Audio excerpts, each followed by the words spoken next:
दोस्तों, आज मैं आपके लिए लाया हूँ वेंडिगो की एक सच्ची डरावनी घटना।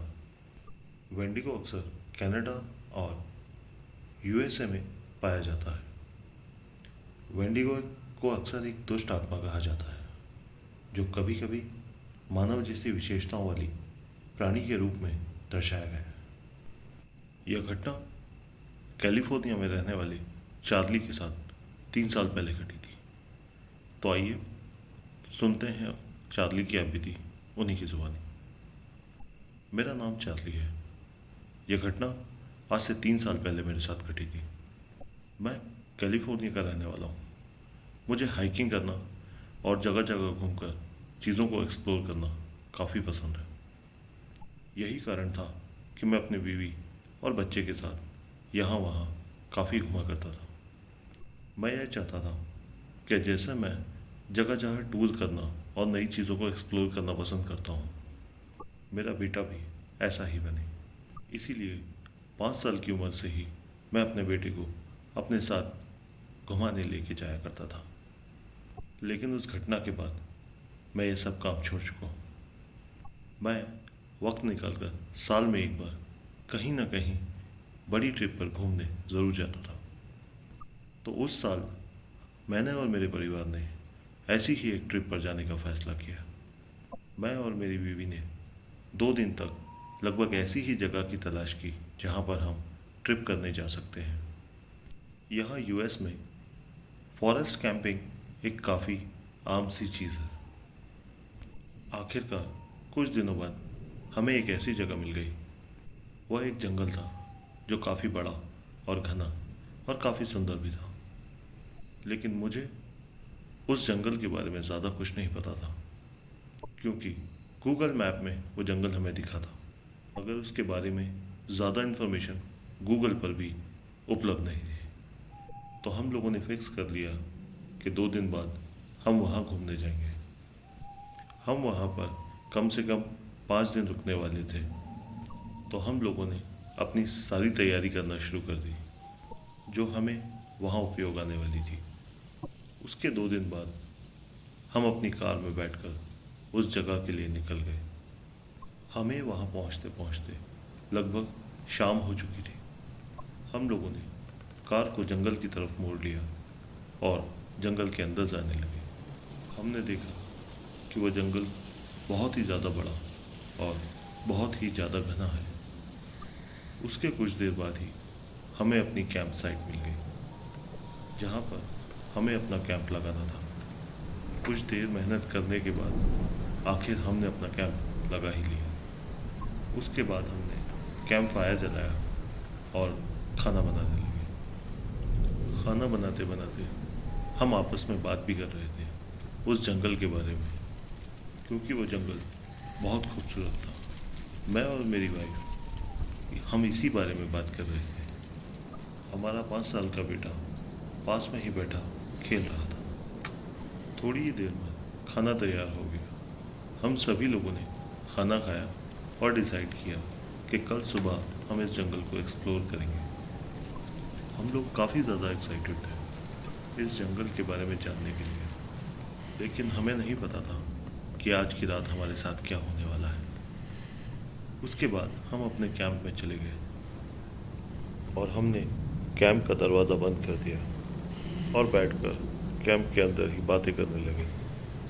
मेरा 5 साल का बेटा सो चुका था और मैं और मेरी बीवी बातें कर रहे थे कि यहाँ पे देखो, आसमान कितना साफ़ है और तारे साफ दिखाई दे रहे हैं। शहरों में तो कितना प्रदूषण होता है कि आसमान में वहाँ कुछ दिखाई नहीं देता।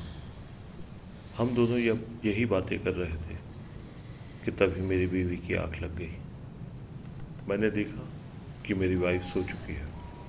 तब मैंने भी सोने का फ़ैसला किया, क्योंकि रात भी काफ़ी हो चुकी थी। रात के लगभग 3 बज चुके थे कि तभी मेरी आँख किसी आवाज़ से खुली। मैं उठकर बैठ गया। मैंने देखा कि मेरी वाइफ पहले से ही जगी हुई है और मेरी वाइफ बहुत ज़्यादा डरी हुई है। मैंने उससे पूछा कि क्या हुआ, तो उसने मुझे चुप रहने का इशारा किया। मैं शांत होकर आवाज़ें सुनने की कोशिश करने लगा। मैं देख सकता था कि मेरी वाइफ बहुत ज़्यादा डरी हुई है। तभी मुझे अचानक वो आवाज़ें फिर सुनाई दी।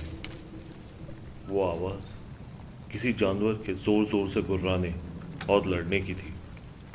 जब मैंने अपने कैंप से बाहर झांक कर देखा तो कैंप फायर की रोशनी में मुझे दो परछाइयाँ दिखाई दी जो कि आपस में लड़ रही थी।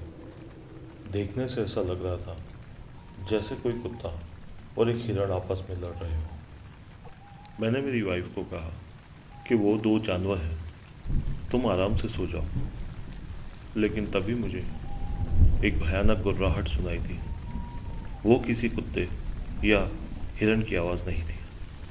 मैं और मेरी पत्नी ये आवाज़ सुनकर बहुत ज़्यादा डर गए थे, क्योंकि आवाज़ किसी भी तरह से किसी कुत्ते या हिरण की नहीं लग रही थी। मैं मेरी वाइफ के सामने ये जाहिर नहीं करना चाहता था कि मैं भी डर चुका हूँ। मैंने मेरी वाइफ को कहा कि रुको, मैं देख कर आता हूँ।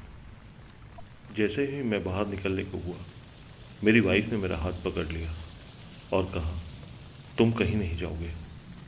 उसके कुछ ही देर बाद वो दोनों जानवर लड़ते लड़ते मेरी कार की ओर जाने लगे।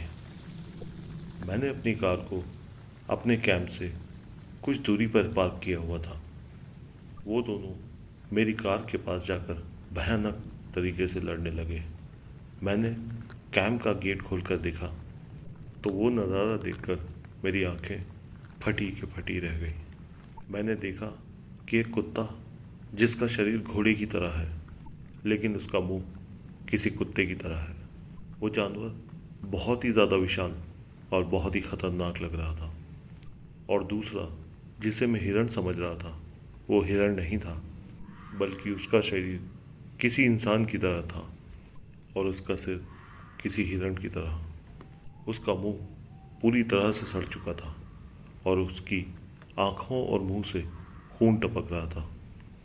वो जानवर बहुत ही पतला और ख़तरनाक दिख रहा था।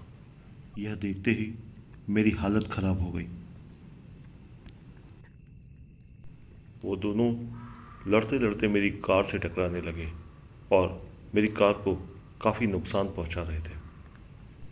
लड़ते लड़ते ही उन दोनों ने मुझे देख लिया और तेज़ी से मेरी तरफ बढ़ने लगे। मुझे विश्वास हो गया था कि अब मैं और मेरा परिवार ज़्यादा देर जिंदा नहीं बचेंगे। मैं ये सोच रहा था कि मैं क्यों अपने परिवार को यहाँ लेकर आ गया। मैं तुरंत अपने कैंप के अंदर गया और अपने कैंप का दरवाज़ा बंद कर लिया।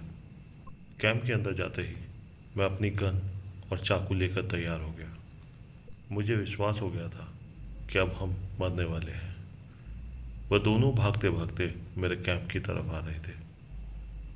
मैं महसूस कर पा रहा था कि वो दोनों अब हमारे काफ़ी ज़्यादा करीब हैं। फिर मैंने आवाज़ सुनी कि वो दोनों बाहर से ही मेरे कैंप को तोड़ने की कोशिश कर रहे हैं। मैं सोच रहा था कि बाहर निकलकर इन पर हमला कर दूं, लेकिन मेरी वाइफ ने मुझे रोक रखा था। तभी अचानक हमें गन फायरिंग की आवाज़ सुनाई दी। गन फायरिंग की आवाज़ सुनते ही मैं और मेरी वाइफ और भी ज़्यादा डर गए, क्योंकि मैंने तो अपनी गन से एक भी बुलेट फायर नहीं की थी। तो ये गन फायरिंग की आवाज़ कहाँ से आ रही है? फिर हमने ध्यान से सुना तो पता चला कि फायरिंग की आवाज़ बाहर से आ रही है। फायरिंग की आवाज़ सुनकर वो दोनों शैतान जो भी थे जंगल की तरफ भाग गए। मैं और मेरी वाइफ बहुत ज़्यादा डर चुके थे। अब तक मेरा 5 साल का बेटा भी उठ चुका था। मेरी वाइफ ने मेरे बेटे को गोद में लिया और मैं डरते डरते अपने कैंप से बाहर आया। जब मैं अपने कैंप से बाहर आया तो मैंने देखा कि 4 आदमी अपने हाथों में राइफल लेकर खड़े हुए हैं। मैं तुरंत उनके पास गया तो पता चला कि उस एरिया के ये फॉरेस्ट ऑफिसर हैं। उन्होंने मुझे बहुत डांटा और कहा, तुम्हें यहाँ आने के लिए किसने कहा था? तुमने यहाँ आने की परमिशन ली थी? उन्होंने मुझे कहा, किसी भी जगह जाने से पहले उस जगह की जानकारी लेना बहुत ज़्यादा ज़रूरी होता है। अगर हम यहाँ नहीं आए होते तो शायद तुम और तुम्हारी फैमिली अभी ज़िंदा नहीं होते। मैंने उनसे इस बारे में पूछा कि आखिर वो कौन थे। उन्होंने झल्लाते हुए कहा, इससे तुम्हें कोई मतलब नहीं, तुम जल्दी से जल्दी यहाँ से बाहर निकल जाओ। हम लोगों ने उसी समय अपना सारा सामान पैक किया। जब तक हम अपना सामान पैक कर रहे थे तब तक वो सारे फॉरेस्ट ऑफिसर वहीं पर थे। और उसके बाद उन फॉरेस्ट ऑफिसर्स ने हमारी जंगल से निकलने में मदद की। जंगल से निकलने के बाद हम अपने घर आ गए। घर आकर मैं यही सोचने में लगा हुआ था कि आखिर हमारे साथ हुआ क्या है। जब मैंने ऑनलाइन इस बारे में पता करने की कोशिश की तो मुझे पता चला कि वो जो हिरन जैसा दिख रहा था वो असल में हिरन नहीं था, बल्कि वो वेंडिगो था। वेंडिगो एक नर का भूखा शैतान, जिसकी भूख कभी नहीं मिटती। साथ में जो कुत्ते और घोड़े जैसा दिख रहा था वह और कोई नहीं बल्कि एक डॉगमैन था। डॉगमैन जिसका शरीर एक घोड़े की तरह होता है और मुंह किसी कुत्ते की तरह। डॉगमैन अपने शिकार को देखते ही उस पर हमला बोल देता है। ये दोनों नर के वो भूखे शैतान थे जिनकी भूख कभी भी शांत नहीं होती और ये अपना रूप कभी भी बदल सकते हैं। इन दोनों में सबसे खतरनाक वेंडिगो था। मैं काफ़ी आश्चर्य में था कि आखिर ये दोनों उस जंगल में कर क्या रहे थे। उस दिन के बाद मैंने फॉरेस्ट कैंपिंग पर जाना ही बंद कर दिया। तो दोस्तों, ये थी वेंडिगो की एक हॉरर स्टोरी। ऐसी ही सच्ची डरावनी घटना के साथ फिर मिलते हैं अगले वीडियो में। तब तक के लिए प्लीज़ टेक केयर।